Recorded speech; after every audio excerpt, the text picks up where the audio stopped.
4 yards by Larry Jackson back. A Hornet player who went back to Michigan State, and guess who he said you ought to come back west? John Green. John Green. Small world, isn't it? Swearingen across the line. 9 straight Mission Conference titles, a state record. Yeah, he's a great guy. Real fun person to be around, and the staff just loves him. Hankins, the fullback. Hankins to the 50-yard line. He's stacked up by Jay Wilkerson, and they bulldog him down. But they're going to give him forward progress inside Gaucho territory, and that should be enough for a first down for the Hornets. He's slow getting it too, Lon.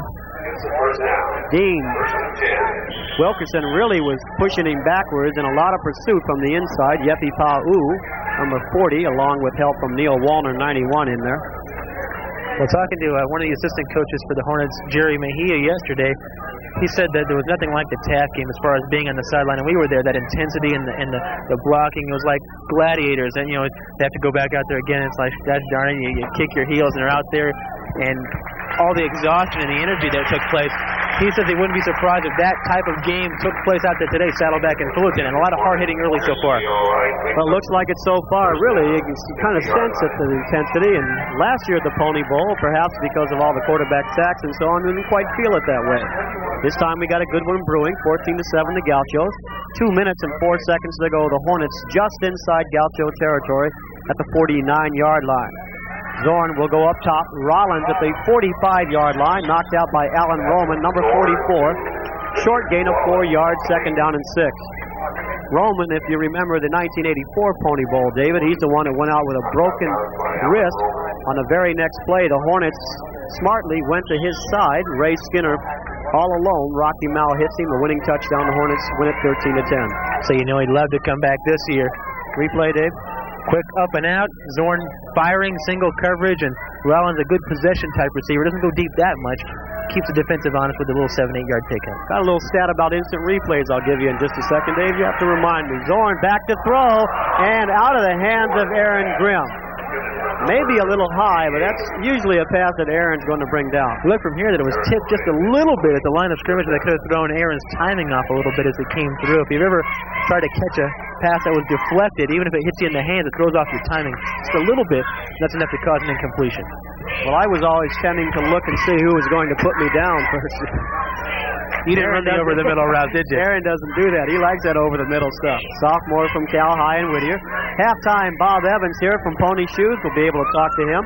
3rd down and 5 for the Hornets from the 45-yard line. Zorn remains the quarterback for Fullerton College. Over the middle, Grimm, first down, stays on his feet inside the 40 to the 38-yard line. A quick slant play and a fine ball delivered by Mike Zorn. A minute 44, and the Hornets have already used 2 timeouts.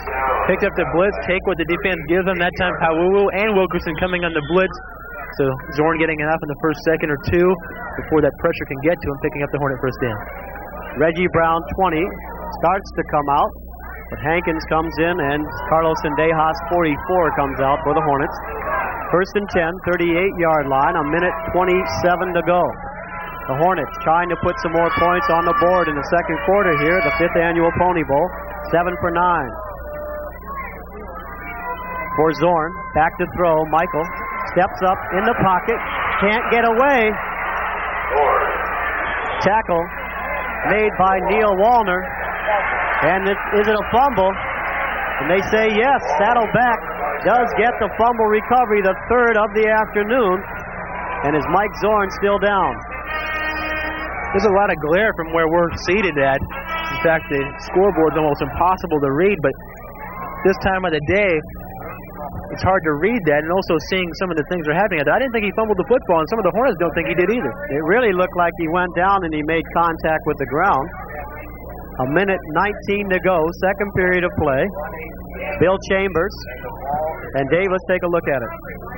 Now Zorn in big trouble. A lot of pressure that time from Wallner on the outside, and the Gauchos going with a 4-man front, and indeed he fumbled it. So good call, and another turnover for Fullerton. 91, Neil Wallner picks up the loose ball for Neil. Recovery number 6 in 1985. The ball did go down, and so did Michael Zorn, and he is in pain. Dr. Phil McFarland out there, and he usually does not go out there unless there's a real problem. and they're going to bring out the cart to take Mike Zorn away. So Richard Williams, put the helmet on, strap it down, and get ready, guy. So much for the alternating quarterbacks, huh? Hal Scherbeck goes out to see what's going on, and he's very concerned, of course, about his sophomore.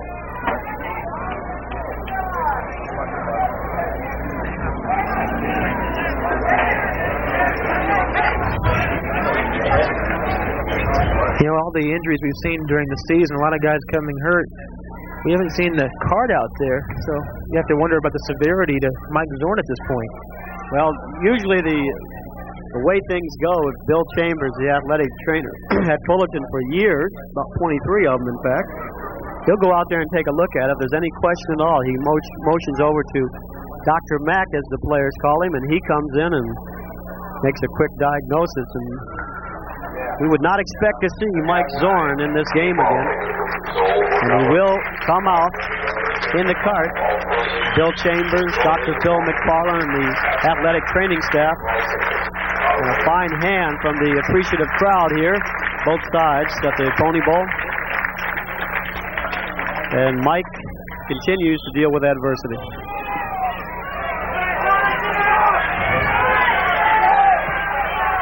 From the 43-yard line, the Gauchos with some time, 1:14 to go.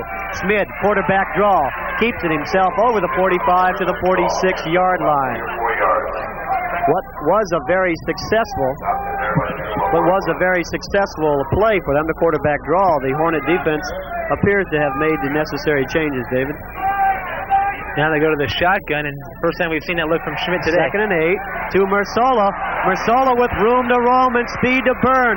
Jeff Malstead pulls him down at the 45, perhaps saving a touchdown. That's a play they used very effectively earlier in the game that led to their first touchdown of the 1985 Pony Bowl. Very lucky that time for Fullerton that they didn't get called for a face mask penalty. Malstead grabbed him right around the helmet, and not only giving him extra penalty yardage, but stopping the clock as well. Gain of 9, first down. They move the chains. Saddleback. They have timeouts to go. Yet under a minute to go, 37 seconds. Schmid back to throw. Schmid going long. Sean Robertson back in pursuit. But I believe that Jason just airmailed that one into safe territory. Second down. Some of the things he's learned is lessons well, not to force a ball or necessarily take a sack. A lot of pressure from the nose tackle Healy that time. And Jason doing the right thing, getting rid of the ball, stopping the clock. Well, now you can see why so many people are after that phone recorder of Jason Smith. He's such a good athlete. They've got another. Jason last year played a lot of different positions, right? They've got another one coming up, Jeff Beelman, number 12, who does the same thing, and he's a quarterback too. I wonder if they'll repeat that performance in 1986. Smith back to throw, has a man Palomera, but he can't quite bring it down. Sean Robertson, number 22, in on the coverage. That'll bring up a third down and 10 for the Gauchos, and this time they may go long. 22 seconds to go, and they lead it 14-7. Hornet turnovers, part of the story of the first half. The Hornets continue to stay with their at least nickel coverage. Now they have 6 defensive backs, including 4 safeties. No, she's not one of the nickel backs, Lon. No. Jason Smith, 9 of 18, 140 yards from the shotgun. Young Kite and Pickling in the backfield with him. Pierce and Mersola at the wide receivers. A crossing pattern to Young Kite. He catches it and goes down out of bounds inside the 40. I believe they have the clock running, 17 seconds to go. The sun right into that scoreboard. It looks very good at night here at Orange Coast College, LaBard Stadium, but also difficult to see anything in the afternoons. Not really a lot you can do about it either. 17 seconds. We just strain a little here. That'll bring up a 4th down and 4. And Saddleback wants to talk it over before they make a decision about what to do on this big play. 14-7, 17 seconds to go, second period of play. Both teams playing very exciting brand of football. The turnovers have been the factor so far for the Hornets, but Jason Smith with his 140 yards. And really his running has been a big factor also. Outstanding with the arm. You know, 6 times this year he's thrown for over 250 yards. And he had one game against Palomar, 416 yards in their toughest game of the season. They beat Palomar that game 30-19.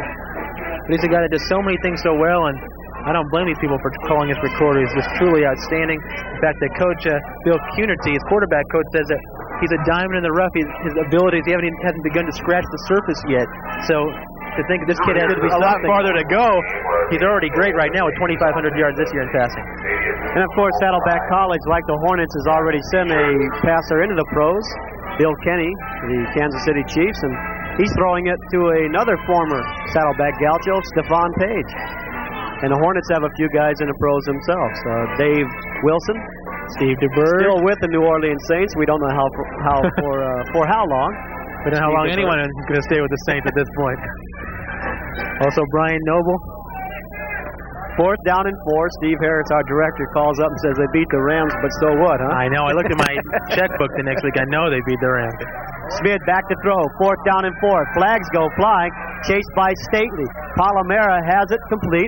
Stays on his feet and takes a vicious hit at the 33-yard line. Chris Stately, number 59, pursued the play and also pursued Tony Palomera. See what the flag's all about. I believe it's going to be against the Hornets. Offsides. That'll be a first down either way. The pass good enough for the first down to the 32. Seconds. Under 10 seconds to go right now. Jimmy Patterson says it's offsides declined by the Gauchos. So they have a chance right now from the 32-yard line, and they can get close enough. Tracy Rutkowski can put it through. 18 of 23 field goals, Dave, and he tied a record, I believe, of Rick Franks, a former Hornet. The state record of 18 field goals this year, which Rick set, of course, last year, and that record was already broken. Didn't last very long, did it? Kid down at Grossmont, Rick Emke kicked 19 this year. So Tracy Rutkowski, if he's attempting a field goal here, which should be 49 yards, and would put himself higher into the Gaucho record books. As near as we can tell here, there appears to be 9 seconds left on the clock. And the Gauchos realize they're not going to have a chance to get another playoff. And they're going to kick one here from the 39-yard line. That will be a 49-yard attempt for the Gauchos. The Gaucho record, 48 yards by Guy Johnson against San Diego City in 1980. And let's see, this one they should call a 49-yarder. 49-yarder. Rutkowski. It's set. It's up. It's good. There's your All-American. Tracy Rutkowski, a 49-yard record field goal. And I believe that ties the Pony Bowl record. Or is 1 yard short, 50 yards set by Rick Frank a year ago. 17-7. So a great decision by the Gauchos. They put out the kicking machine, and he puts 3 points across. Rutkowski now 19 of 24 in 1985. And we would imagine some people looking at that young man, too, for the 4-year schools. Rick Frank, of course, the young man we were talking about. All-American last year for the Hornets with 92 points scored. Went to Iowa State, and they're really happy to have him in the state of Iowa. Think about Rutkowski. He's only missed an extra point here in 2 years, just one. He was 36 of 37 in the regular season. He made all 16 last year. So that consistency from the extra point spot, and also field goals that kicked a 42-yarder in last year's Pony Bowl. 7 seconds to go. Rutkowski will set it up at the 40-yard line. We may see a squibber here to try to eliminate any chances of a run back for the Hornets. Back deep for Fullerton College, Reggie Brown, number 20, and Phil Garabedian. And Rutkowski, in really kind of a turnaround situation, the Hornets driving for the tying score, couldn't come up with it. And again, the quarterback fumble turned into points by the Gauchos. 5 seconds to go, and he does. Squibs it along the ground. Big hop. Reggie Brown picks it up. The freshman from Buena Park has a hole. Reggie stays on his feet and will go down at the 35-yard line. And 2 seconds remain. Nope, they keep it going. The end of the first half of play. The Saddleback Gauchos, 17-7 over the Hornets. And David, we had some word on Mike Zorn that he had a sore ankle. They're going to check it. during the halftime, he may be able to come back. That's good news. That's good news. It's kind of frightening. They haven't used the card all year. You look at possibly broken leg or ligament damage in the ankle or something like that, but to know it's a possible sprained ankle, he could be back in there and keep that alternating quarterback plan going for the second half. And the officials have said there's a flag down on the field, and I believe we're going to have to do this all over again. It is against Saddleback. Fullerton has a choice of what they want to do here. Time has expired, so I don't think they can take the ball at the 36, but they may be able to make Saddleback kick it one more time. So why not, huh? Done a kickoff against Saddleback. A 5-yard penalty. We will have a re-kick. Well, for all intents and purposes, this half is over. And it'll take a long run back for a touchdown by Garabedian or Brown. I don't think the Hornets are going to run over a tuber player and get in the end zone. We may see, indeed, just an onside kick. That'll use up the time because there's no time left on the clock. First time it's touched, it expires. Saddleback leads it 17-7, the 5th annual Pony Bowl.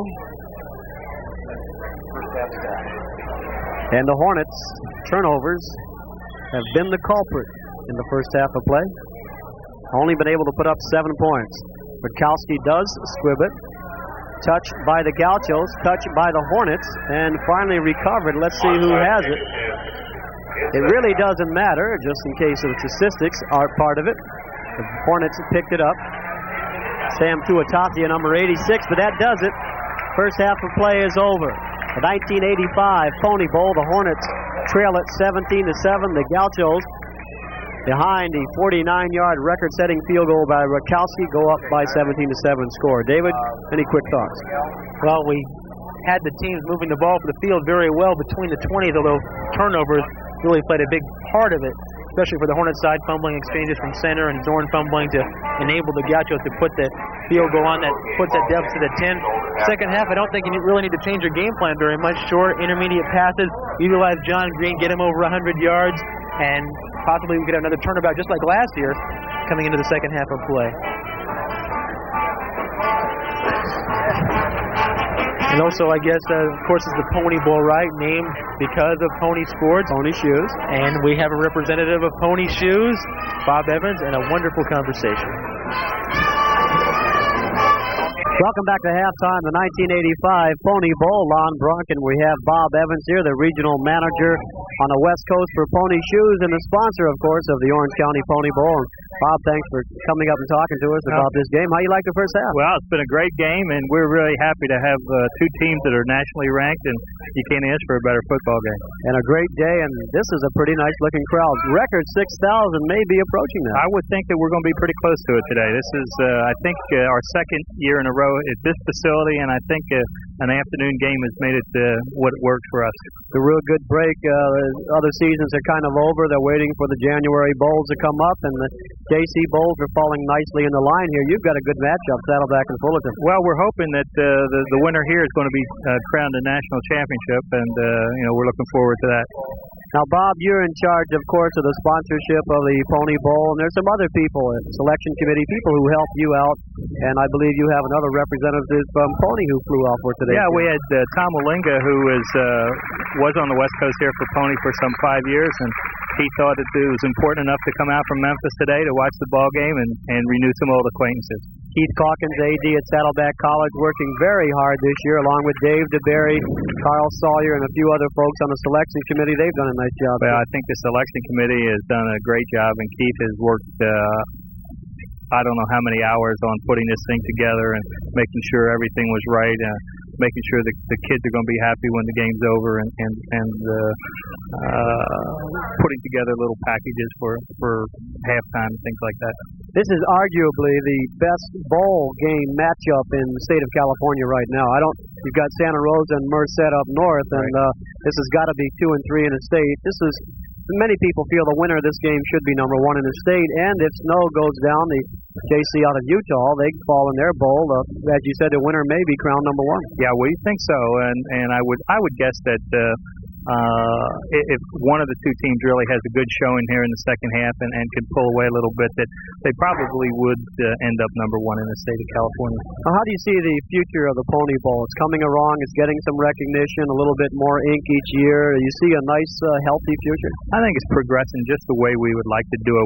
We have a commitment to community college athletics in California. If some people would remember back 6 or 7 years ago, we started sponsoring the basketball tournament when there were no funds available at all, and we did that for 3 years, and we've been doing the Pony Bowl now for 5.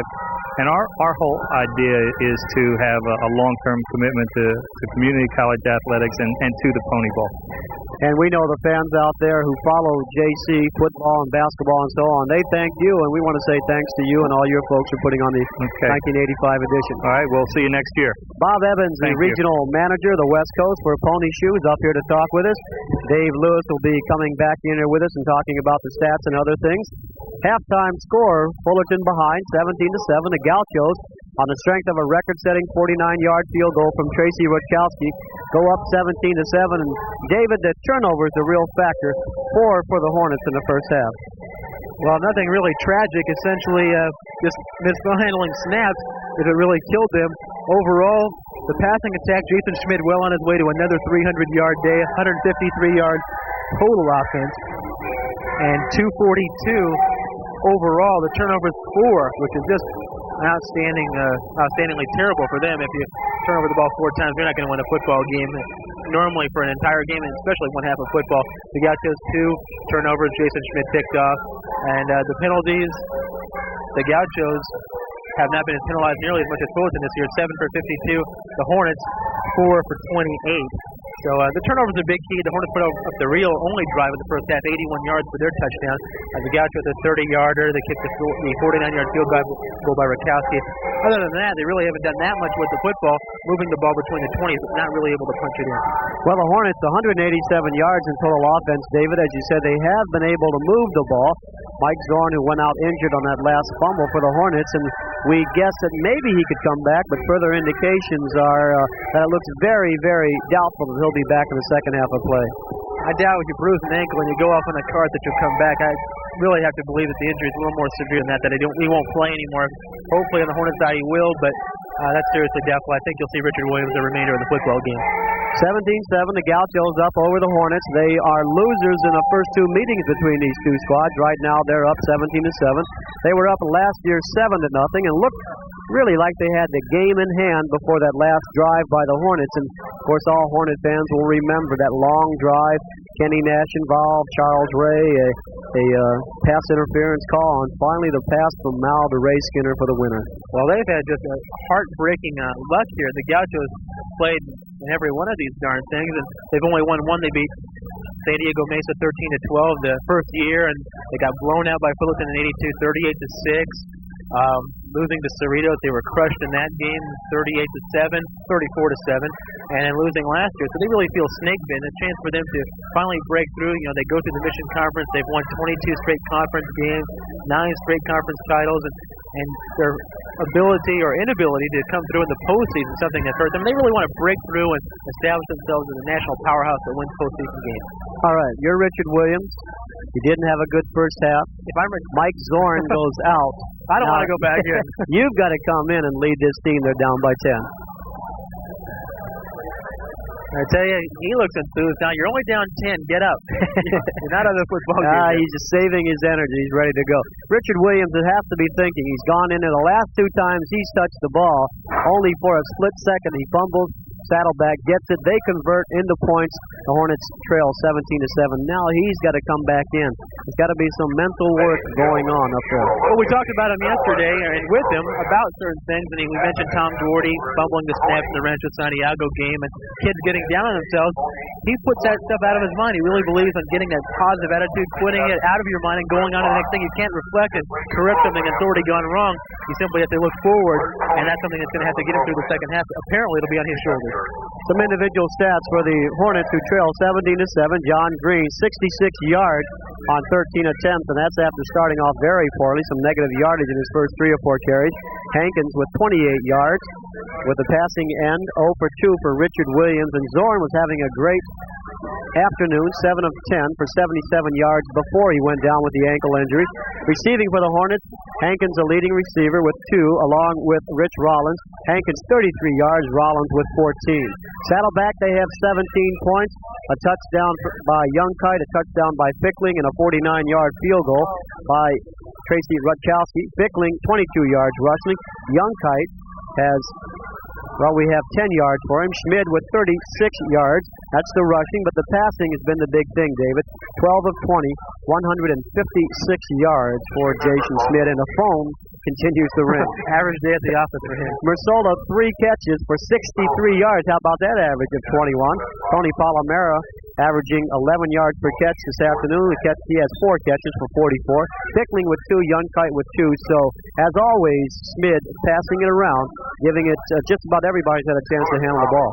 Sharing the wealth is something the Gauchos have done. They don't have one outstanding receiver that they continue to go through. We saw Anthony Miller, who was as good as anybody we've seen this year. The lone threat for Pasadena. They have just a fine, talented core, as deep as any receiving core the Gauchos believe they've had in recent years here, and they believe in distributing the ball amongst them. Now, the Hornets won the coin flip at the beginning of the game. They elected to defer at that point so they could have a choice here in the second half of play. And right now, they're on the field, lining up on the left-hand side, and the Hornet crowd stands. They're still with their group. They trail 17-7. The Gauchos will kick it off to the Hornets. And these teams have had some common opponents in 1985, David. Well, when you look into bowl games, you like to compare a lot of things, stats and things, but also who they played. And they played 3 teams. Fullerton played Rancho Santiago, a.k.a. Santa Ana College. Orange Coast and El Camino, the 2-1 against them, lost to Santa Ana 27-24 the first game of the season. Against those same common opponents, Saddleback at 3-0. They knocked off Santa Ana 39-32. They said they won ugly that game, though. They still escaped with a win. And another conference championship. Orange Coast 27-15. The only game they scored under 30 the entire season. And wiping out El Camino 48-14. The Hornets struggled against those Warriors 35-28. That sets the stage. We're about ready to get underway. Second half of play. Rutkowski boots it very deep. Reggie Brown takes it, fumbles it into the end zone, and he'll down it right there. The Hornets will take over at the 20-yard line. Richard Williams, number 12. All the pressure on the young freshman's shoulders right now. Mike Zorn, not an official report, but up to this point, we would guess that we're not going to see the sophomore from Irvine anymore. We do see him on the bench down there with the trainers, talking to Kurt Lofgren and a few other Hornets, but he doesn't seem to be too secure on that ankle right now. Williams in at the quarterback position, number 12.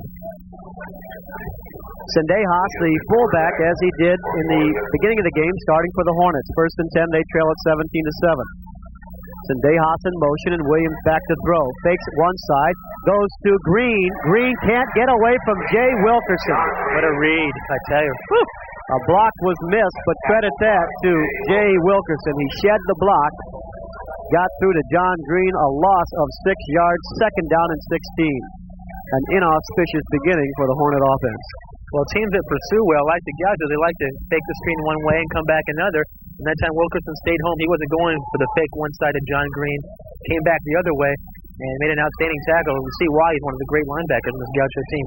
Williams can lead the Hornets from behind. He's a 62% passer, 1,173 yards in 1985. So he can put it up, no question about it. Movement by the Hornets. And Williams drops the snap again, but falls back down on it. Number 3 for Richard Williams. And he's got to be looking at his hands to see if there's any substance left on there. Maybe some oil or something. Now he takes a long walk into the end zone. He's a little team meeting with himself, so to speak. Reggie Brown, Carlos Sendejas in, Hankins and Green out, third down and very long right now, 18 yards to go. They started this drive, the opening kickoff here, back at the 20-yard line. Now they're at the 12. Third down and 18. Very dangerous place to be passing the ball. Snap is clean. Over the middle. Grimm with the ball. He can't get away from Roman, though. Roman wrestles him down at the 23-yard line. Aaron Grimm on a crossing pattern, and really all it does is give the Hornets a little more room to punt it away. So the Gaucho defense played solidly, but some of that ineptitude by the Hornets. Well, you can give a lot of cushion when you're 3rd and 18. That time they conceded Grimm coming across the middle and Roman making the tackle, but 3rd and 18, they weren't going to give up anything deep. They were concede the short step underneath. Madrigal for his second punt of the afternoon. Jeff Beelman waits at his 37-yard line. Madrigal gets away a shank off to the right side. That'll be a short one, maybe to the 50-yard line. 28-yard punt and a poor effort by Gus Madrigal, and really no pressure whatsoever. 27 yards officially, and the Gauchos with great field position. They lead at 17-7. Big position to hurt, really not put the game out of reach, but the Hornets would love to start the second half, come out and assert something offensively. They kick the ball with the Gauchos in outstanding field position, and Jason no-huddle Schmidt back there getting the Gauchos rolling once again. Masola split to the left. Pierce to the top of the screen. Lone back. Roger Pickling. The ball loose again. 74.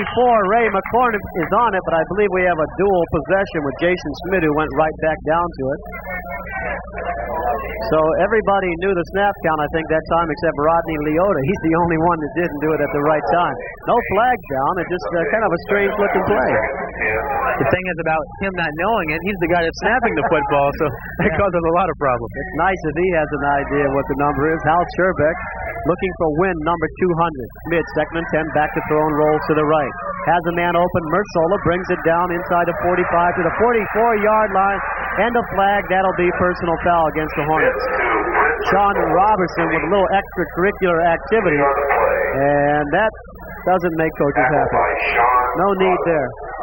Sean really trotted out of there nonchalantly. He did it in the Gaucho bench, and when you commit a personal foul, shoving someone out of bounds on their sideline, you want to get out of there and hurry. And Sean just strapped that helmet on and trotted back on the field, but he knew he was guilty.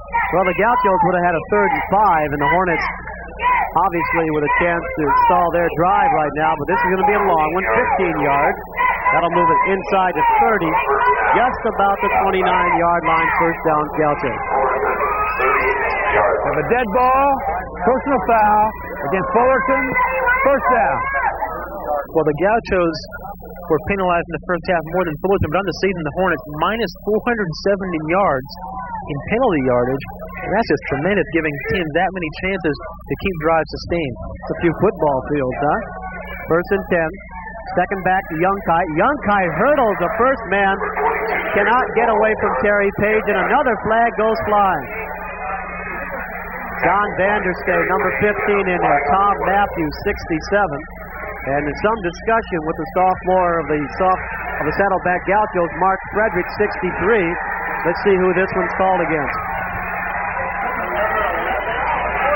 This one may go against Saddleback. Frederick, 63, got mixed up with Matthews, 67. It depends on who did it first, I guess, and who got caught doing it. If so, this is going to be the second personal foul against the Hornets. Halfway to the goal line, should take the ball about the 13-yard line. It does. Hal Scherbeck on the sideline, and he's incensed. Personal against Fullerton, first down. 30 yards in personal fouls on this drive. A drive that started on the 50. So the Hornet defense helping out right now the Saddleback cause. They lead at 17-7. Third period of play. The Gauchos from the 13, 1st and 10. Youngkai in the slot to the bottom of your screen. Fake by Schmidt, and he'll keep it. Good block to the outside. Schmidt to the flag. Touchdown.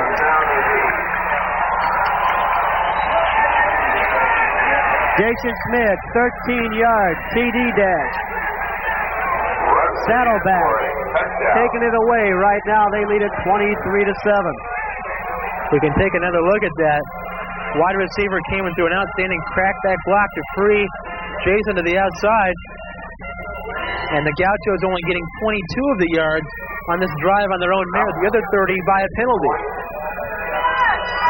So Rutkowski trying to make it 24-7. Holder, number 14, Joe Francis. It's down. Kick away and good. 24-7. 12 minutes, 7 seconds to go. Third period of play. The Gauchos up by 17 points. So they take their first possession in the second half. And really, as you said, Dave, only marched at 20 yards. The Hornets gave them 30 of them on penalties, personal fouls. Fullerton back by 17 right now. And we'll take a look at it again, David. Good block. Design option all the way. Now the wide receiver, and he's out of our screen right there, seals him. And Zuniga's the only one that can catch him, but doesn't have that speed like Jason does at the corner. Schmidt up in that Gaucho lead. Good block by number 80, Alvin Pierce, to free Jason Schmidt. Schmidt takes a 13-yarder for the touchdown, and the Gauchos up 24-7. Can the Hornets come back? A shaky beginning here in the second half of play. 12 minutes, 7 seconds to go. Third period of play. Plenty of time. Don't go away yet.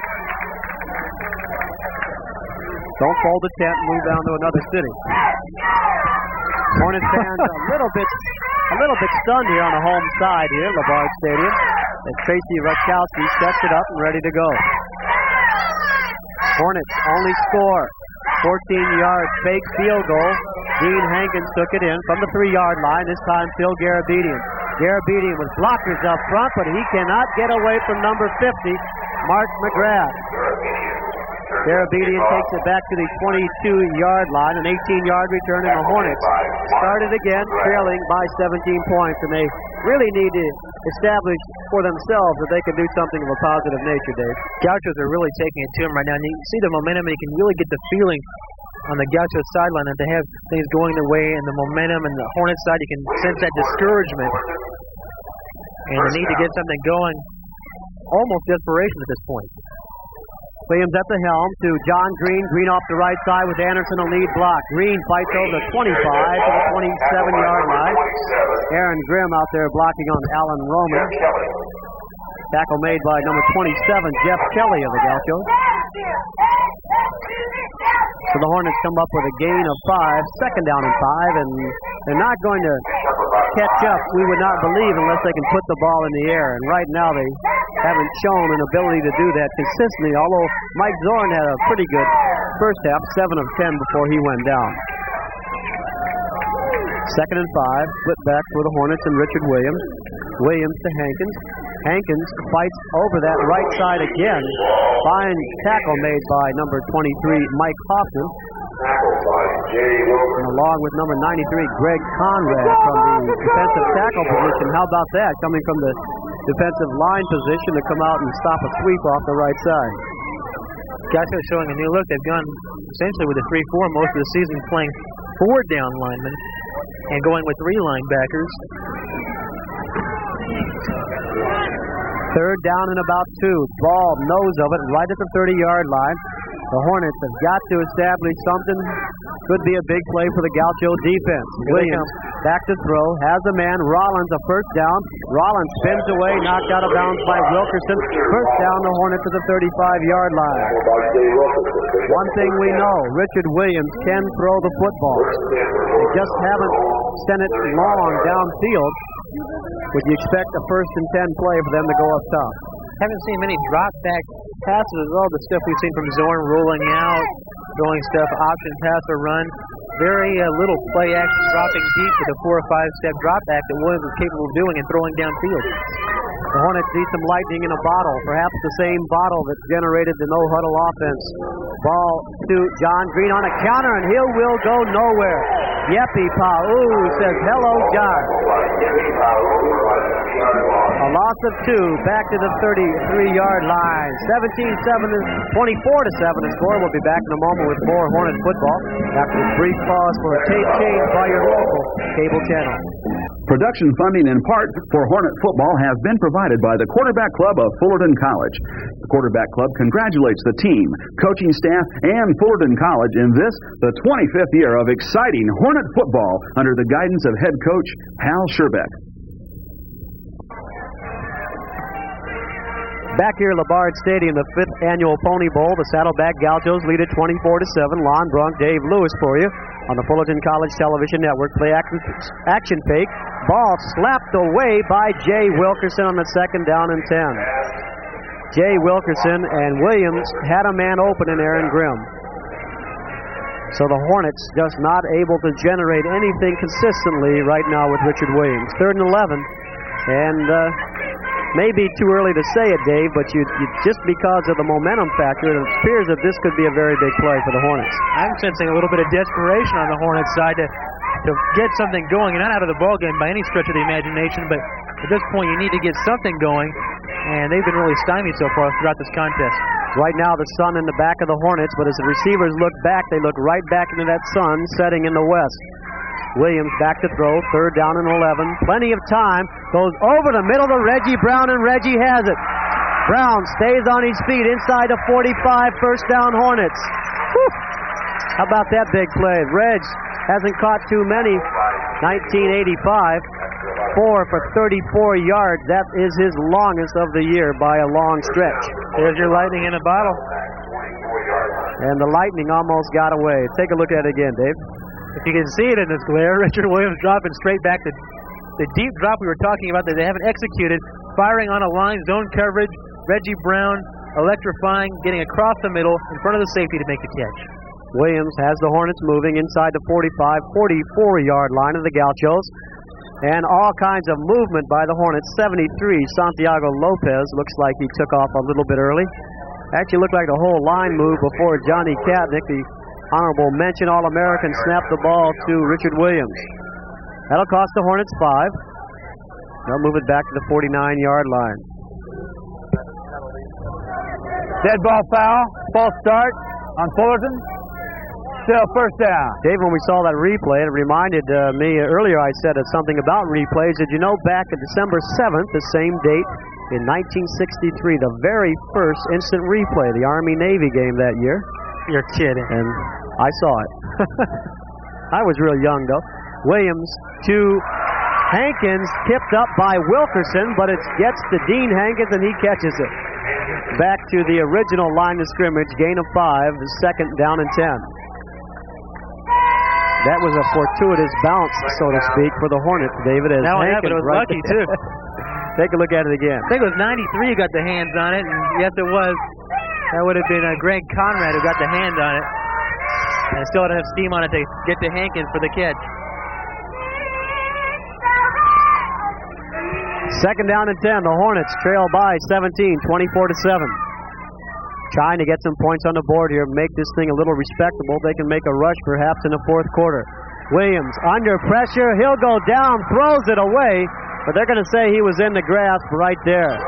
40, Yepi Pau'u. 93, Greg Conrad. And 91, Neil Wallner in on the attack. And that's really the first time that they've really gotten to the Hornet quarterback. Richard just not able to get to the outside. That was a roll to the right that never got quite rolling. So I don't know if they're going to call that an incomplete pass. They are. Boy, that's fortunate. The Gaucho fans don't like it a bit. Who was he throwing to? I didn't remember seeing anybody on that side. Hal Scherbeck was the closest one. Scherbeck was wide open. A Hornet. He was wide open on the sidelines. Caught it on the 1st bounce. Green goes to his slot position, top of the screen. 3rd period action. The Hornets 3rd down and 10. Williams back to throw and falls down. Richard having a nightmare afternoon. Back at the 50, a loss of 5. Let's bring up 4th down. Richard Williams just not having anything resembling the Richard Williams we saw in 1985. Just lost his footing. You got to wonder if it's nerves. A couple fumbles earlier in the ball game. It all seems to be crumbling for the Hornets in the 3rd quarter. Back deep, Jeff Beelman. Madrigal, his last punt, only a 27-yarder. Pressure this time. He gets off a high, short one. Beelman will fair catch it at the 17-yard line. Williams walked over to Hal Scherbeck, and Coach Scherbeck not screaming down there, just giving some words of comfort. Looks at him with that Hal Scherbeck look, and I'm sure got the point across. That look, huh? Kind of like shake yourself loose, guy. And Williams dons the headset, starts talking up here to Marv Sampson, calling the plays down here, the offensive quarterback and wide receivers coach for the Hornets. Schmidt and the Gauchos come up. They lead it 24-7. 7:44 to go, 3rd period of play. Schmidt and the Gauchos may elect to keep it on the ground. This time they go to Young Kite. He's up to the 20, a gain of 3. They will huddle and they will run the ball, David, when they're ahead. Right now they're ahead by 17, but they're still going with the no-huddle offense. Of course, huddling eats up a little more time. They use their 2-minute offense. 58 minutes of the game, and they huddle for the last 2 to run out the clock. Somehow it got all backwards, and the Register had a great story on that no-huddle offense. Swearingen and Vince McCullough up in Canada with a bottle of cognac, and I guess the idea brewed to the top, huh? Among other things. Flags fly. Schmid under pressure, steps up inside it, wants to go long, and incomplete, almost picked off by Willie Mack. Schmid takes a solid hit from Chris Stately, and he's down. Gets up a little gingerly, but looks to be all right. Offsides against the Hornets. Offside, penalty against Fullerton. Well, we talked about the penalties being a factor in the Hornet games all year long, and in the second half, we've seen that come into play. The last touchdown drive exactly mirroring that statement. 30 yards and unsportsmanlike conduct penalties, and the offsides here wiping out an incomplete pass. Offside against Fullerton. Second down. Instead of a 3rd down and 6, a 2nd down and 1 for the Gauchos. And when you're up by 17, you'll take every break you can get. Of course, when you're down by that, you've got to play solid all the way up and down the line. And giving up any yardage to a great team like Saddleback, a team that averages 380 yards a game, 87 to be exact. Schmid gives it to the first back to Pickling, and he busts into the secondary. Pickling, ball loose. Picked up by the Hornets for a minute, but the Gauchos recover. How can you believe it? Willie Mack couldn't quite get the handle, and the Gauchos picked the ball up in a long gain. Willie had it bounce back right up into his hands, but I believe the Gauchos recovered the ball. Willie trying to run with it. 63, Mark Frederick, the left guard on the Gaucho team. Boy, he was down there about 20 yards that time picking up the loose football. Take a look at up it, the middle, losing the handle, and you can't really fault Willie Mack. It bounced right into his hands, and he just simply couldn't hang on to it. Here comes the eager Gaucho getting on the football. When it goes your way, just pours, isn't it? Well, you make things happen. They say luck is the residue of design, and that time Frederick at the right spot at the right time. Schmid back to throw. Pressure from Zuniga. He goes down and throws it incomplete. Zuniga and Stately. The first time, really, that Dave has had a chance to get in there. He leads the Hornets in quarterback sacks, 4 of them in 1985, and he was pumped up to say the least yesterday. The defense has played fairly well. Turnovers by the Hornets have hurt. Schmid, 209 yards in total offense, 160 passing. Woo. Quite an athlete. 2nd down and 10. From the 47-yard line, the Gauchos. Schmid in trouble. Schmid, the ball taken away. Vega, he'll go all the way. Touchdown, Fullerton.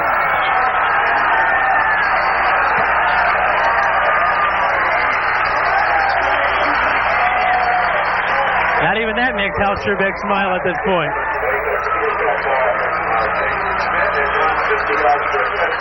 45, Ben Vega, there he is.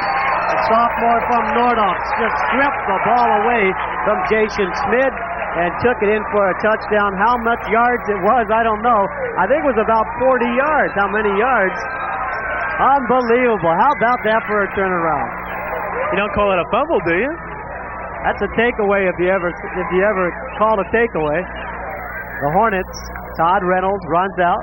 We'll have that instant replay for you. Steve Harris calls up and tells us, do not go away, folks. Tommy Duarte in the hold. So at the 6:16 mark, Ben Vega comes up with one of the more strange types of plays you're ever going to see. A 45-yarder. Ball blocked. Blocked by Yepi Pau, and that may be a very big block of the extra point. Need 2 touchdowns at this point. Well, the Hornets may still be stunned by what was going on there.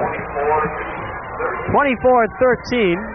Hornets trail it by 11, and here we see it, Jason Schmid going back to throw. Now, Jason Schmid in big trouble here. You don't see him look confused very often, but he did, and he scrambles, and Ben Vega comes in and says, look at this. I'm taking it right out of your hands. Like a guy stealing his wallet. There he goes off to the races, and Jason Schmid chasing after him. 6 feet, 200-pound sophomore backing up Zuniga and Stately and Mencius, but he's had a great season. He's not really a backup. 2.5 quarterback sacks, and I guess you got to call it a fumble. Call it what you want. No other terminology. Got to be a way to explain how it went from one to the other. Ben just reached in there and picked Jason Smid's pocket. Took it 45 yards. Well, you stick around long enough, I guess you get a chance to see everything. Now, Hal Scherbeck had 199 victories. How about this for number 200 if he wins this, huh? Unbelievable. Had that first one 25 years ago, upset Cerritos. They were heavy underdogs then. Here we go, 25 years later, pulling out some magic, back in the hunt. Quincy Frank, Alvin Pierce back, waiting. Dan Sobowski's kickoff, a short one. They're trying to get it to Pierce, and they do at the 4-yard line. Pierce has room on the outside, but he's knocked down by the Hornets special teams. Garabedian in there, along with number 51, Jim Joseph. Well, let's see what that does to the momentum of this game, Dave. 6 minutes and 19 seconds to go, third period of play. Hornets trail it by 11, 24-13. Of course, that block PAT puts the Hornets in a position where they have to score 2 touchdowns instead of a touchdown and a field goal. Of course, with a 2-point conversion in the college game, you get a chance. If they have a chance to tie it up with a 2-pointer, they might elect to go for that. Smid got to be a little bit shocked realizing what happened to him. He's back to throw.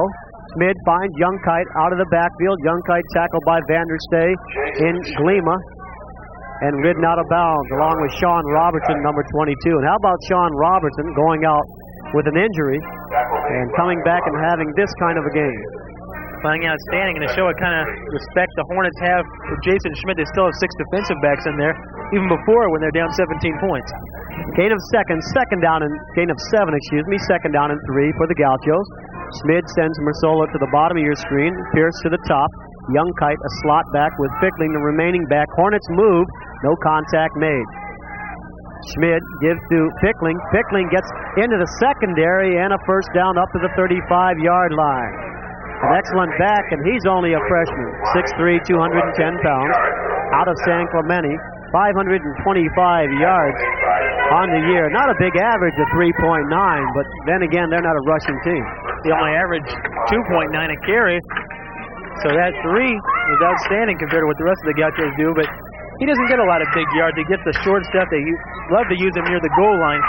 Good straight-ahead runner, and not a lot of fancy stuff when he's in the ball game. First and 10 Gauchos from the 36.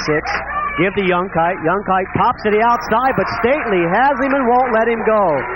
59, Chris Stately, sophomore out of Irvine, and he's been effective all year long. We heard that earlier in the year, a lot of people do things to get their positive self-esteem and positive attitude developed, and I guess he was going to a hypnotist, trying to get things going. That's not unusual, and I want to know who the hypnotist was. I'm going there next week.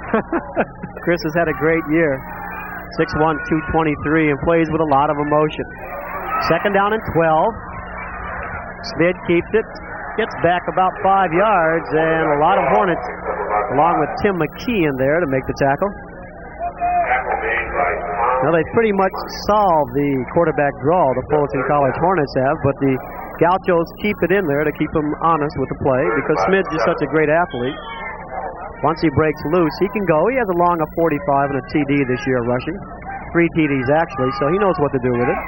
Exactly right. Even in a passing situation, he can get that 5, 6, 7 yards on his own, running the quarterback draw or rolling out. So it does keep a defense from just pinning their ears back and just teeing off on it. 3rd and 7 from the 38. Big play for the Hornet defense. Smid back to throw. Smid gets it away, and Palomera has the ball and stays on his feet. Palomera, ball stripped away by Malstead, and he has it.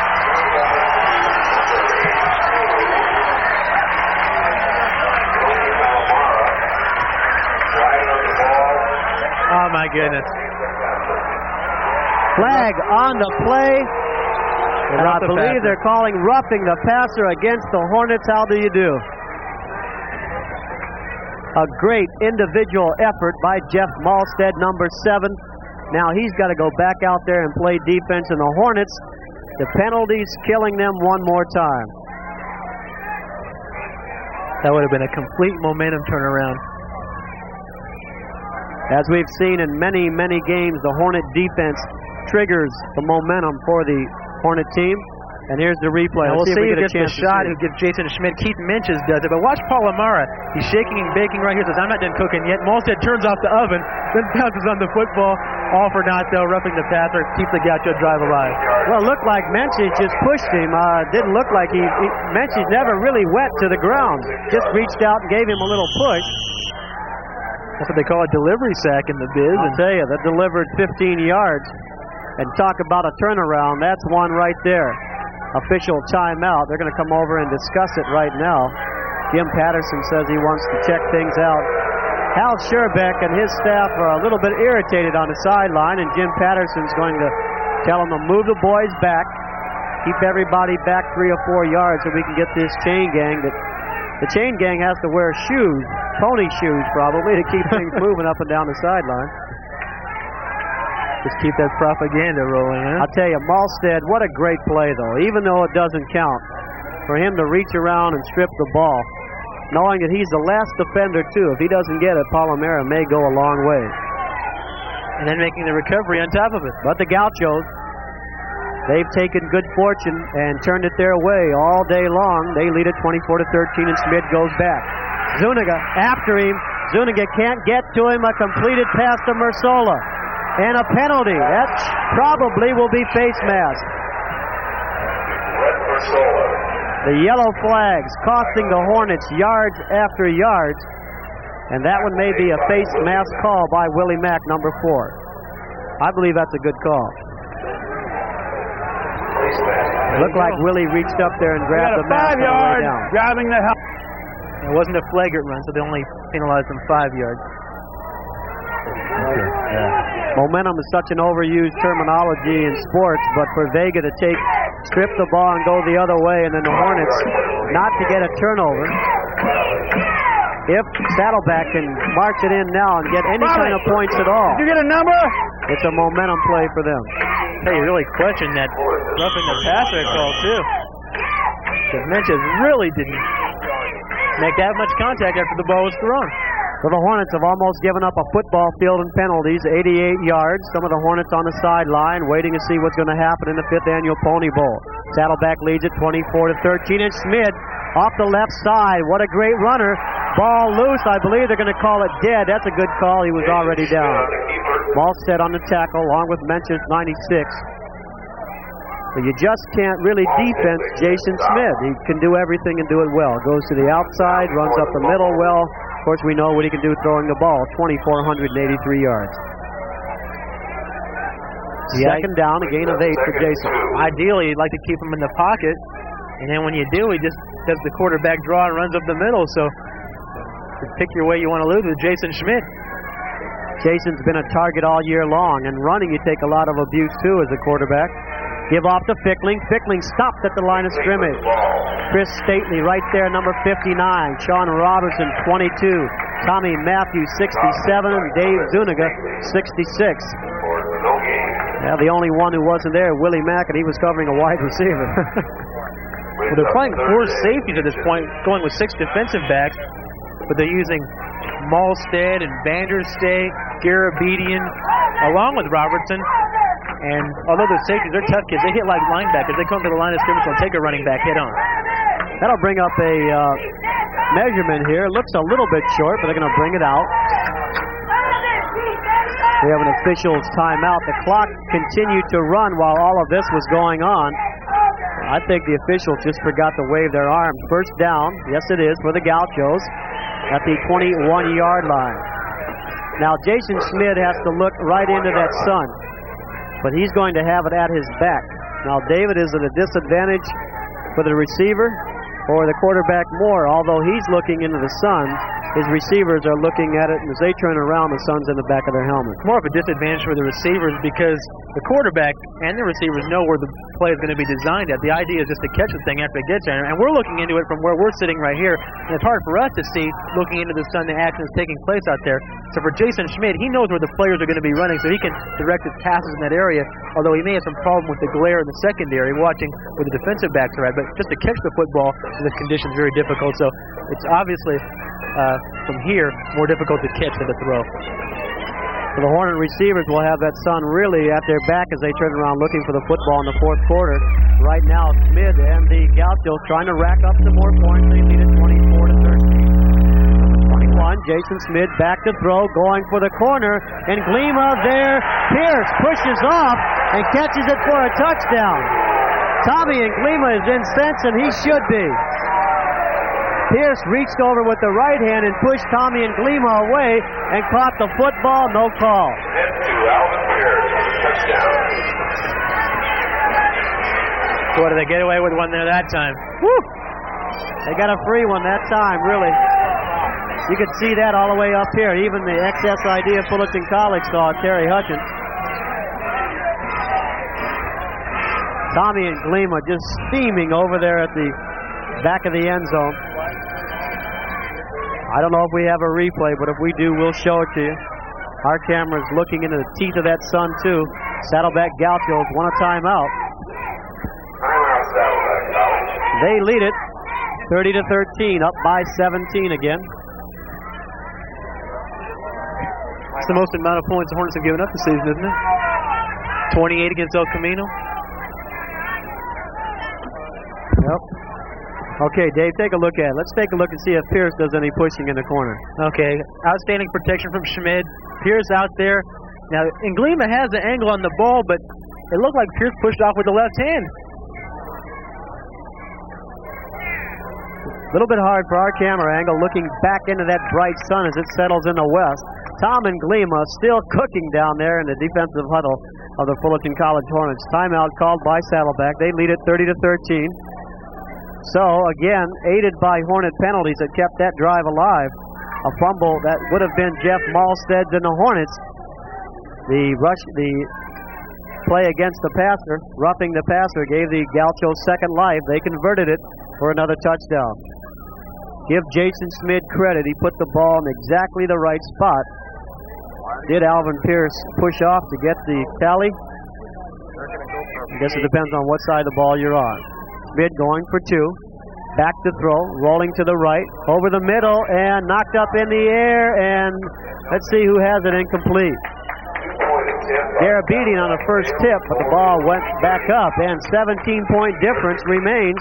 2-point conversion failed by the Gauchos. 2 minutes, 30 seconds to go. Third period of play, and the Gauchos come storming back for a touchdown.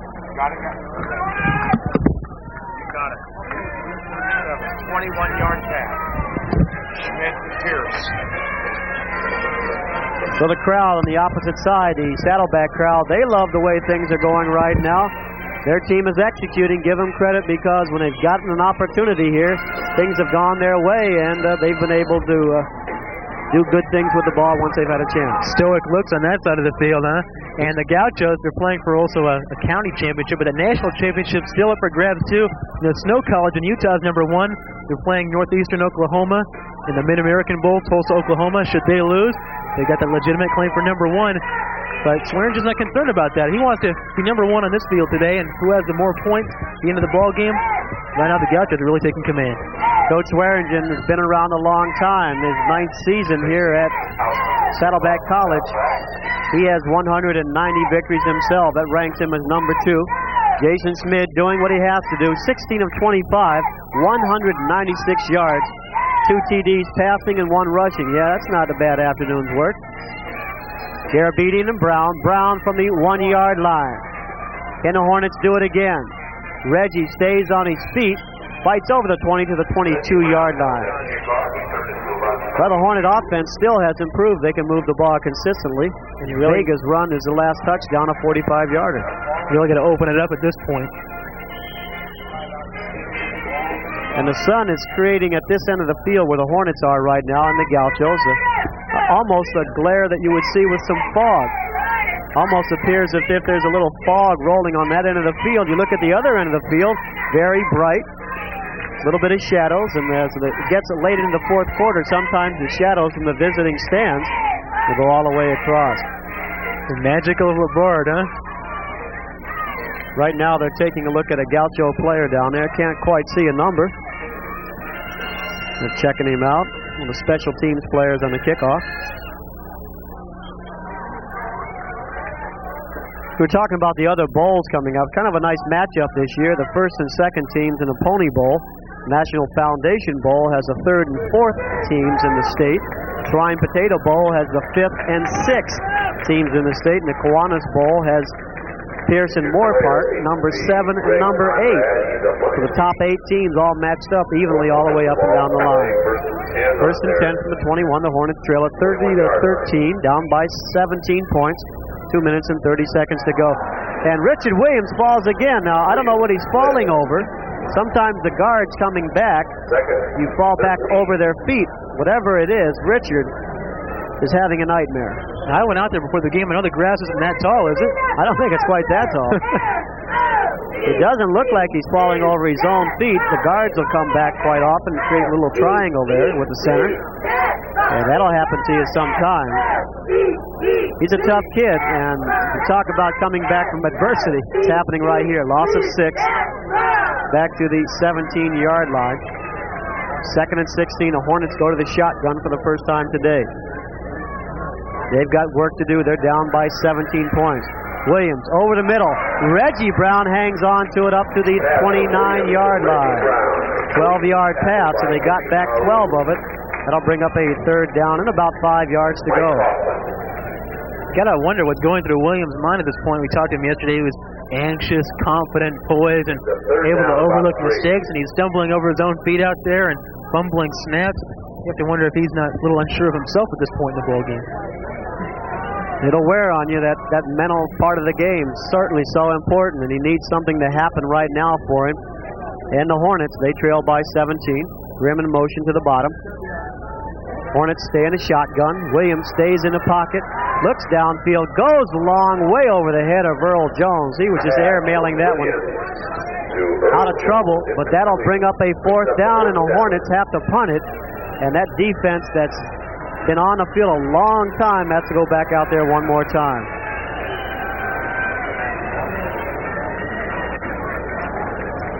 A little early to celebrate on the Gaucho side, but you have to really feel they're in control at this point. No question about it. They're up by 17, a minute to go, third period of play.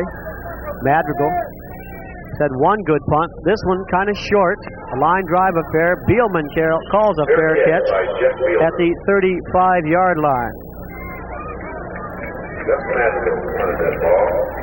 36-yard punt by Gus Madrigal. And the Gauchos take over from the 35-yard line, leading by 17. And now we talk about whether or not they'd go to the huddle and try to grind things out on the ground, but that might be a mistake. They've been doing well based on what they've been doing all year long, and that's the no-huddle offense, and they may just keep it going.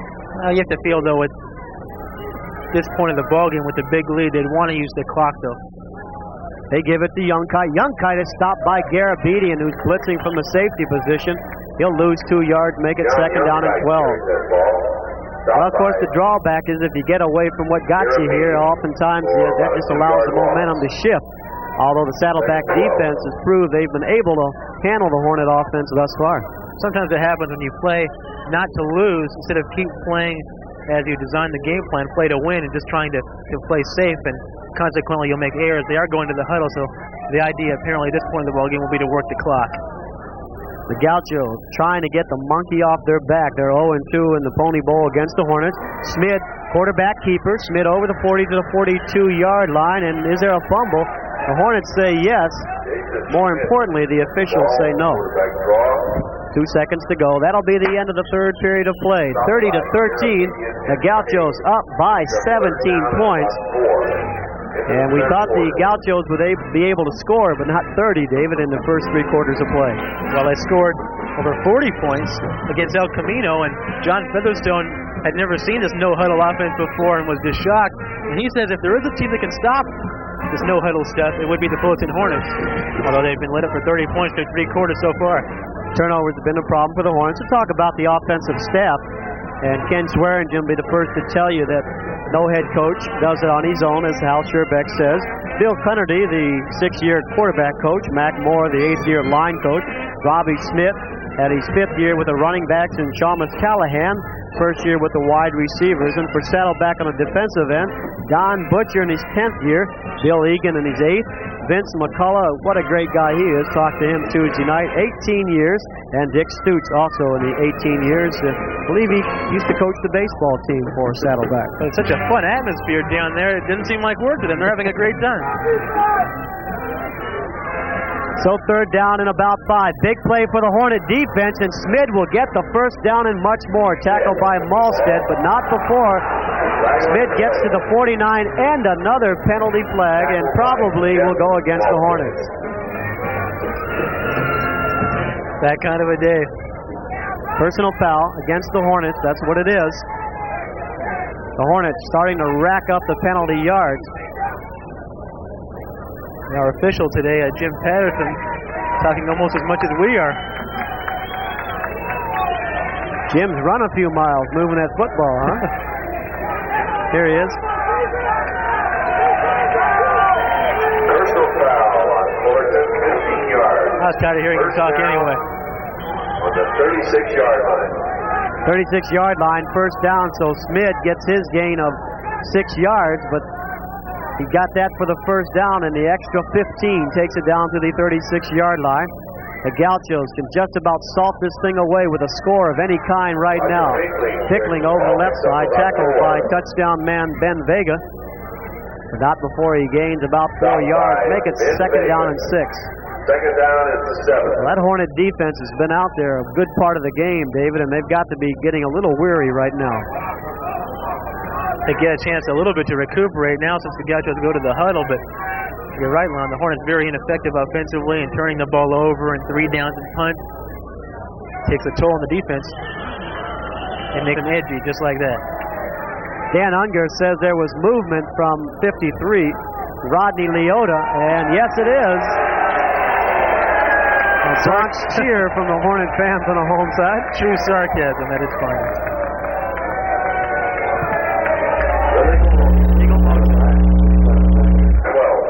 Against Saddleback, second down and 12 now. 14 minutes remaining, down by 17. The Gauchos, they can eat up some of this clock here and put any kind of points on the board at all. That may be all they need for the 1985 Pony Bowl. Smid getting to the outside. Smid under pressure, and he will go down. No gain, no flags. Big surprise. John Healy, number 56, in on the tackle. Smid getting up slowly and talking to a few of the Hornets. A little bit angry at the way he went down that time. He's got to be a target, has been all year long, and he was going to be a target coming into this game. And for him to perform at the level that he has is just outstanding. Third down, 13 yards to go. The Gauchos have been able to convert when they needed to. Stately, after the ball's thrown, Smid incomplete, looking for Mersola. The Gauchos will have to punt it away. I thought perhaps we were going to have a roughing the passer again, David, but not the case. Station Smid very angry after that one. Hornet defense with Chris Stately applying a little pressure, so to speak. Shouldn't be angry. He's had most of the break so far today, and the Hornets coming with the safety blitz, sending Vanderstay, one of the several, in fact 6 defensive backs, forcing the incompletion. Keiss stands back about his own 46-yard line. Garabedian and Reggie Brown looking right into that glare of the sun. A high, long punt. This one takes a bounce, goes into the end zone. The Hornets will take over from the 20. Well, if they're going to do it, you would think that they have to start doing it pretty soon. Can't wait any longer. Get it started now, and another flag on the play. Can you believe it? Let's see what this one's all about. Holding against Saddleback. And the Hornet fans were sarcastically booing because they've been throwing flags on the Hornets the entire ball game. Well, the Hornets may decline this because going back 15 yards may give the Gauchos a chance to pin the ball inside the 20. I was just wondering why Keiss didn't try to pin the ball inside the 20. He just conceded the kick into the end zone right down the middle of the field. Probably looking for that little hop he got in the first quarter, if you remember. That one died inside the 5-yard line. So the Hornets are going to make him kick it one more time. Let's see if they get anything out of this or if they just get the ball 15 yards on the penalty for the Saddleback Gauchos, but I'm not sure the Hornets won it. The offensive team stays on the field, and I guess they're going to make them punt it over one more time. At this point in the ball game, trailing so tremendously like they are, they really don't need an 80-yard drive. They need to have something happen in a hurry, maybe go after the punt or possibly break a long return. They will send 9 men. Garabedian and Brown stay back deep, this time at their 12-yard line. Andrew Keiss from the 40 will punt it away. A line drive affair. Reggie will fair catch it. The Hornets lost 9 yards. So much for strategy, huh? Well, on that exchange, that's a penalty against Saddleback that cost the Hornets 9 yards. So when it goes wrong, I guess it goes wrong. From the 11-yard line, the Hornets 89 yards away. They trail by 17-12. 46 to go, fourth period here.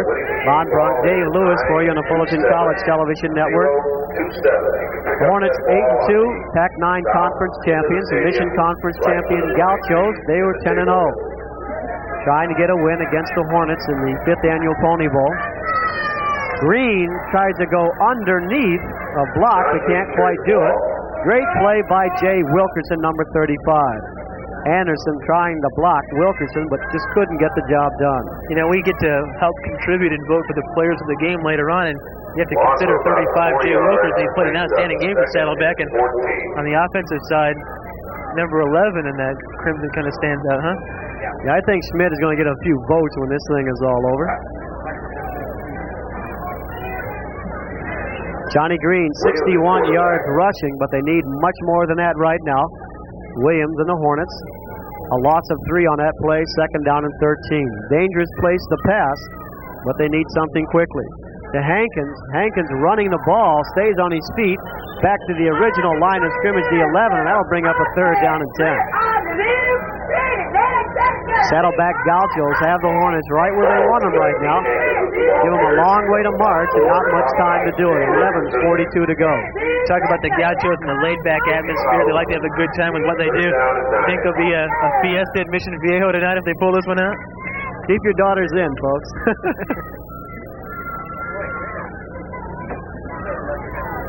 Another big play. Richard Williams, the freshman quarterback, still in there. Has not had a Richard Williams type day, to say the least. 3rd down and make it 9 yards to go, and Williams back to throw, stands in the pocket. He's going to have to get up and out of the middle, stays on his feet, flags go flying. Richard delivers the ball complete to Rich Rollins, and I don't know if that isn't a holding call.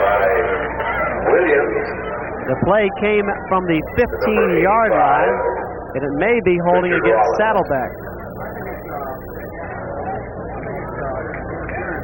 Williams pointing the completed for the 1st down, though, David. Williams pointing the Gauchos away, and a couple of penalties going. See some of the people in the crowd are standing up and they're shrugging their shoulders. Really, a lot of sarcastic anger really vented towards the officiating in this ballgame. Although, should the Hornets lose, they really can't blame the officials. The Gauchos have really outplayed them in every facet of the ballgame so far. Well, the 3rd quarter stats will indicate the total offense difference. Of course, the major difference right now, 30-13, 11 minutes, 6 seconds to go. And there you see right there, 335 yards in offense for the Gauchos, 249 for the Hornets. But the turnovers starting to even out. But the Gauchos have just made the most of their turnover opportunities, David. That's the type of ball that have exhibited all year long. In fact, the past couple years against Saddleback, 1st down. When you look at a team that's plus 32 in the turnover column and the Hornets plus 1 of the season, something's going right for you. And they create a lot of that turnover situation because of their hard-hitting and aggressive play. They've created 52 fumbles and got 29 of them. So, yeah, they do the job. Green off the right side. Johnny stays on his feet to the 37-yard line. Why are they running the football in this point of the ball game? I'm sure that's the question that's asked by a few people, although Green has shown the ability to break the long one. It's gone 72 yards against Orange Coast earlier in the year, but this is not the Orange Coast defense that's going on right now. When you trail by this margin, time winding down the 4th quarter, you don't have time to go off tackle and run sweeps. You got to put it up in the air and get points in a hurry. Earl Jones to the bottom, Aaron Grimm to the top. Split backs for Richard Williams. Second down and 11 yards to go. Richard goes one side, looks to the other. Aaron Grimm gets the catch. Aaron Grimm to the 49-yard line. So on that second down and one play, Aaron Grimm takes it up to the 48-yard line. They mark it. That'll be a first down for the Hornets. So slowly marching their way downfield and chewing up the clock right now. Apparently Zorn's injury to the ankle was much more severe than originally diagnosed because the way things have gone for them in the second half, you'd think they'd have brought him in at this point in the ballgame. Had he been healthy, that may have been the real turning point because he was really playing well. 7 out of 10 at that point, moving the team very well, and that big fourth down stand by the Gaucho defense with the Hornets trying to go in to tie it looms large right now. Williams on a poor snap, steps up. Richard stays on his feet. Over the middle, incomplete. Rich Rollins had it in his hands, couldn't bring it down. Pass from Williams to Richard Rollins. Second down and 10, the Hornets. We still have not seen the Hornets go up top. We're talking 40, 45-yard pass. Just haven't been able to develop any deep patterns, but that's pretty much been the case all year long for Fullerton. They've struck occasionally from distance. Aaron Grimm caught an 80-yarder against El Camino, and they've thrown a halfback option pass, but they're not the big play team they were last year with Rocky Mao and Kenny Nash, Pernell Sullivan, a team that could strike from any point in the field at any time. They're more of a ball control team and getting that total offense record. Not a lot of big plays like we saw last year. So that'll make it second down and 10. Green on his 18th carry of the game. Maybe gets 1 yard, and that's all. Tackled by Jeff Kelly, number 27, and number 94 from the defensive tackle position. Forrest Shepard, 6'3", 205. This is a shot for Richard Rollins. Didn't quite bring it down, Dave. And Alan Roman there, he nearly had himself an interception too. It bounced right through his hands, and he had to shake his head because he could have picked it up and pretty much would have saw through this one away. Well, there's a guy, Alan Roman, number 44, that's dealt with some adversity in the 2 years. 2 years playing and a broken arm and a broken collarbone, one in each year. Third down and 9. Williams from the shotgun fakes one side, has a screen set up with Steve Anderson out in front. Hankins cuts back up to the inside and fights to the 43-yard line, but that'll be short of the first down. Dean Hankins, number 23. They had a screen set up, and Steve Anderson, 70, did his job, but they're going to be short of the first down of about a yard, and at this point, you would expect the Hornets to go for it. Oh, no doubt about it at all at this point in the ball game. Great block, too, by Anderson, knocking off Pau'u. You know, the scouts really love Zeppi because he's such a hard hitter and he plays very well. He's strong, can bench press 400 pounds. But they don't think he has the size to play inside college linebacker. At the 4-year level, he'll probably be on the outside. So, 4th and 1. Don't have to tell you what kind of play this is going to be. Hankins is stopped. He will not get the first down. First one there, Neil Wallner, number 91. And folks, that might have done it. See Aaron Grimm walking out, shaking his head. Pretty much tells the story. 7:57 to go, and the Gauchos, a team that has never defeated the Fullerton College Hornets. They are 0-2 in 2 meetings, trying to gain some national respect. They knew they had to beat the Hornets before they ever got any respect outside of Orange County. 10-0, and really the Rodney Dangerfields of Orange County football. They just weren't respected on a national basis and taking on the national powerhouses. They lead by 17.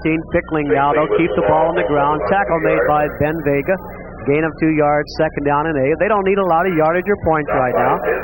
They can eat up 2 or 3 minutes per possession. That Saddleback defense, while perhaps not as overpowering as last year's group at the 1984 Pony Bowl, obviously has some great athletes going for them.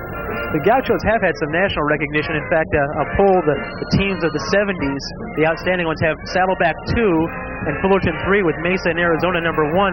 They've had that recognition, but they just haven't beaten the quality teams and winning national championships. Again to Pickling off the left side, and maybe 2 yards. Third down and 6 yards to go. When you look at the schedule, there's the Palomars and Citrus, San Diego City College, which the last couple of years, and to be honest with you, they're just not a good football team. And Fullerton out of the Pac-9 with a tough schedule. You have the Taos and Cerritos, El Caminos, and teams of that nature. It's a tougher competition and it prepares you for bowl games. And for the Gauchos to come in here and really control the second half like they have is really a tribute to their outstanding team and their coach, Ken Swearinger. Pickling the lone backs. 50 yards running. Schmidt keeps it himself. What a great athlete. Tommy and Glima can't get him. Malstead will guide him out of bounds at the 40-yard line and a first down. 6 minutes, 36 seconds to go. What do you do about Jason Schmidt? There's just no defensing him. He will be a great option-style quarterback at any four-year school. Speed, intelligence, can throw the ball when you need it. As you said, the phone recorder coming off the hook right now. Only thing he can do is knock him out of the game, and the Hornets would have loved probably to do that earlier in the ball game. But he's just been too good today.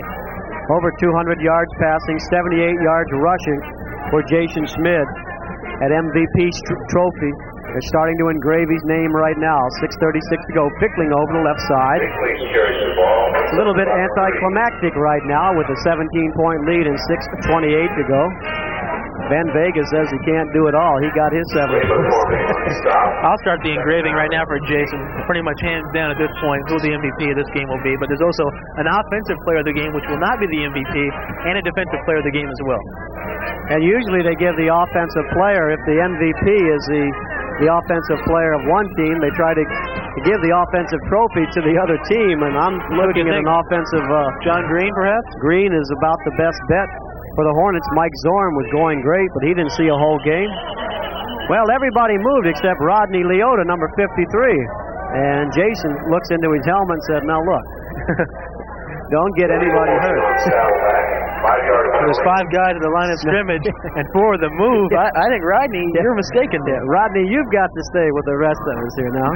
Keep concentrating. We have 5 minutes and 40 seconds to go. We haven't really talked that much. We talked about a little bit on how this no-huddle thing came about, but they were up vacationing in Canada, and Ken Swearingen and McCullough were talking football and, believe it or not, having a cognac or two. And the idea of what would you do? How would you defend if we didn't huddle? And Vince McCullough said it would disrupt this completely. And Swearingen, a little tipsy here he got, said, we'll do it. And this is what you have here, 1985 dominance of Saddleback College Gauchos. Schmidt carries it off the left side. Short gain of about 4 yards. Saddleback, total domination in the second half, David, and the first downs tell the story. Well, 11 for the Gauchos compared to a measly 3 for Fullerton. And the only thing really they've had was the Vega 45-yard fumble, question mark return for a touchdown. You know, part of the images that get developed by the media is you would think with Ken Swearingen and all the stuff heard about him being a laid-back guy, you get to think that, well, he never works hard. Sure he does. Sherbeck, they say he's all grit and determination. He never has any fun. Well, yeah, he does, you know, and so it's hard to paint a picture of both things being as true as they sometimes seem. Pass out of bounds.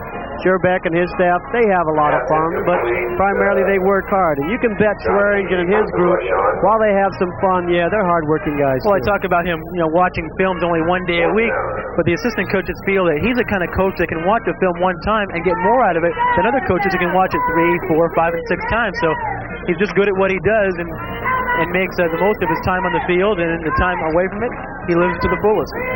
And you got the 2 top coaches in America, Sherbeck. Coach Hal Sherbeck, 199 wins. Kick by Keiss into the end zone. The Hornets will take over from the 20. 4:43 to go, 30-13. The Gauchos up big over Fullerton. Part of the fun atmosphere that surrounds Saddleback, they have the Saddleback Stakes at Los Alamitos, and Ken Swearingen was there to present the trophy to the winner. And he was asked the next day, you know, Ken, who was the winning horse? And he goes, I don't know, but it's not the one I bet on.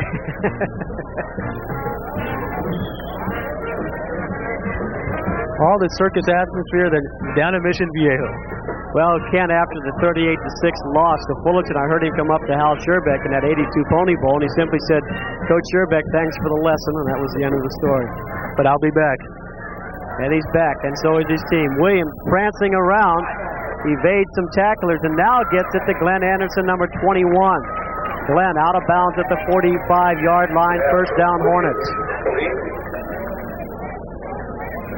Some of the fans here sensing the inevitable, starting to depart. Some of the fine camera crew that have made this telecast possible today. Well, we've done night games throughout 1985. Kind of nice to be out in the sunlight. I'm not sure of this much sunlight. It's a great place to see a game, and everything, but the scoreboard a little bit hard to see. And if you're sitting on this side, the home side, right now the Hornet fans looking right into that glare as we are on the press box side. Meanwhile, the Saddleback College fans awash in a shadow and probably a glow, as right now they love being up 30-13. Williams back to throw, steps up, cannot get away though. 93, Greg Conrad does it again.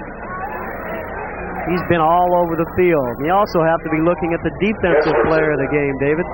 Conrad, you have to consider also Jay Wilkerson, the All-American Pawu has been outstanding. Alan Roman back there in the secondary, although hasn't had many opportunities.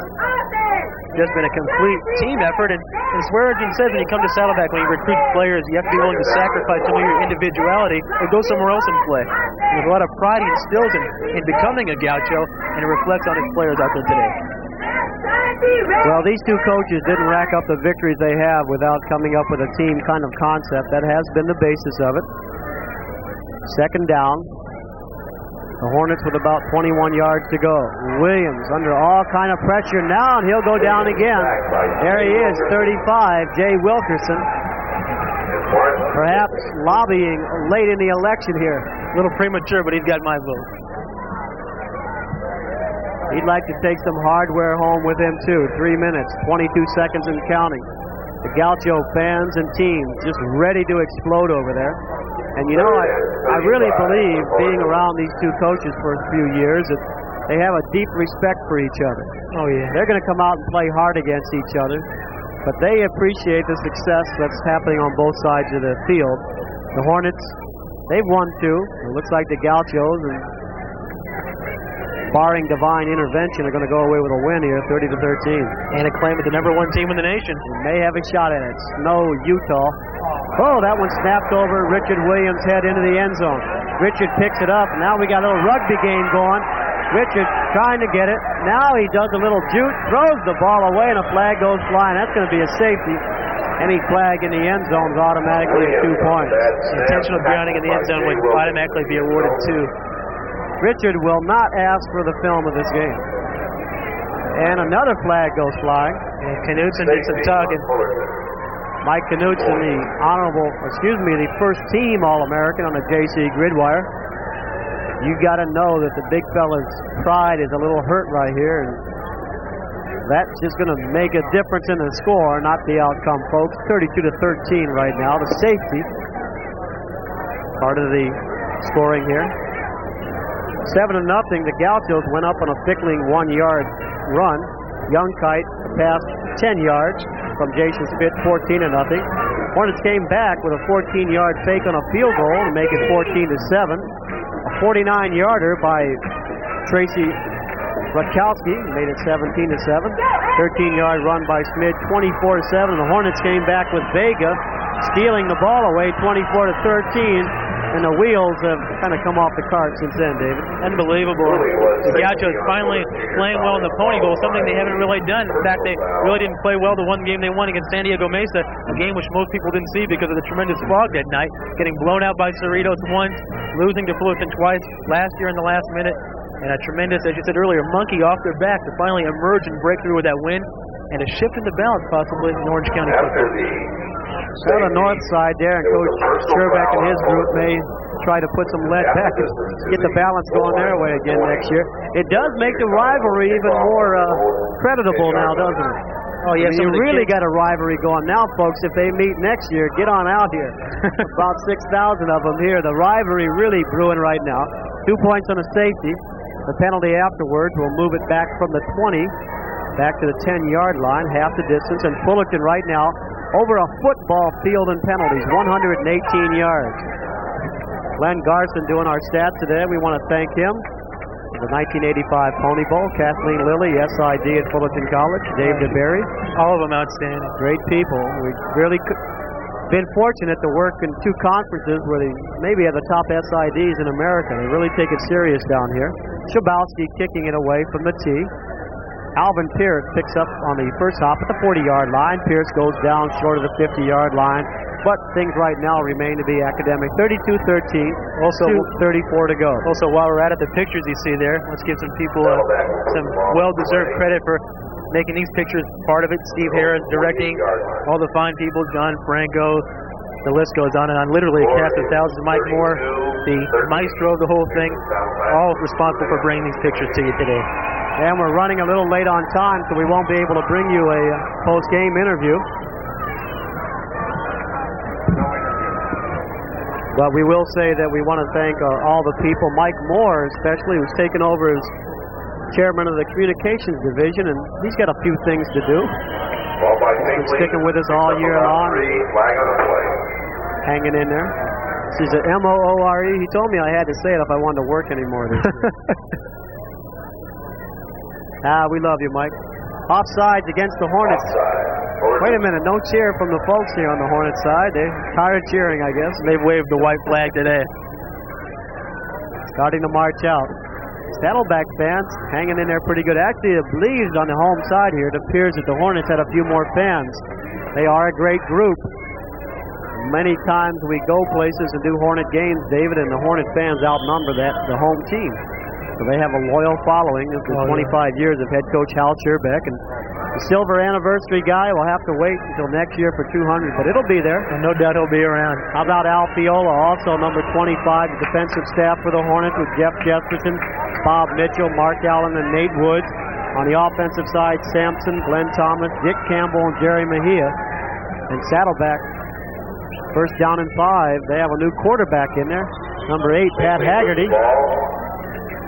So they're just going to run the ball and the clock out of here. I don't believe you're going to see them throwing the ball up top here.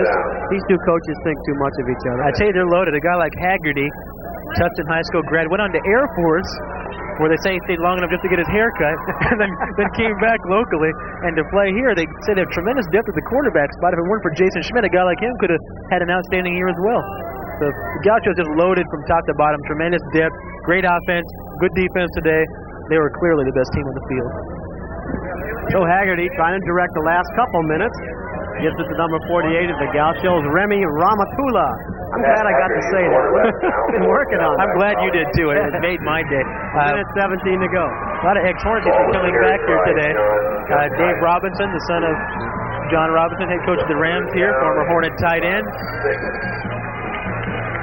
The honorary coin flip by Freddie Dreyer, the ex of the Rams and now of TV fame. He was discovered by Ken Swearingen when Ken was back at El Camino lifting weights, and he said, look, how about a helmet and some pads, and you go out and hit some people instead of lifting those weights all day, and that started a career. It ended up with the Los Angeles Rams, and he went a few miles west, and now he's in Hollywood. The PA announcer said, formerly of the Hunter Series, and he looked around and said, what, it was canceled already? And, of course, our PA announcer today, Dick Tucker, head coach of Orange Coast College. A family affair here today, I tell you. Still third down and 12 to go. 39 seconds to go, 32-13. Up by 19 points, the Saddleback Gauchos. And, yep, the monkey's off. They're going to get a win here in the 5th annual Pony Bowl. Down to the 40-yard line. We'll be back in a moment with more Hornet football after this brief pause for a tape change by your local cable channel.